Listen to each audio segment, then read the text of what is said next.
सुबह सुबह उठो, झाड़ू लगाओ, पोछा लगाओ, खाना बनाओ, बर्तन धुलो। एक महारानी आई हुई है शादी करके, जैसे इन्हीं का तो शादी हुआ है। हमारा शादी नहीं हुई थी। दिन भर रात भर ऐसे पड़ी रहती हैं रूम में, कुछ करने ना धरने का। ए जी, सुनते हो? हाँ, क्या हुआ? यहाँ आओ जी, काम है। हाँ बताओ, क्या हुआ? घर में हम ही है काम करने के लिए। जो नई नवेली दुल्हन लेके आओ उससे उसको भी बुलाओ काम करने के लिए। यार अभी उसकी नई नई शादी हुई है, रुको देखिए भाई से पूछ रहे थे काम वाम करेगी कि नहीं। भाई से क्या, हम करते हैं वो हम तुमसे पूछते हैं? हम नहीं करेंगे काम, हम जाके बुला के लेके आओ, करे। मेरे हस्बैंड क्या हो रहे नाटक रहा, थोड़ा सा काम कर नहीं है, मेरी एकदम पूरा जगह जीत लेंगे। छोटू, ए छोटू। हाँ भैया, क्या हुआ?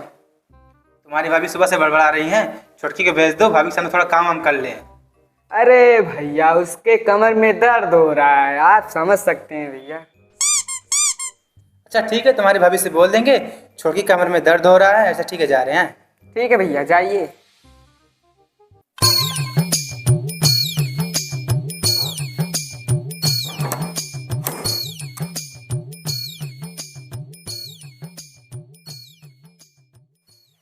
क्या कह रहे थे तुम्हारे भैया? अरे बाबू छोड़ो, उसको जाने दो।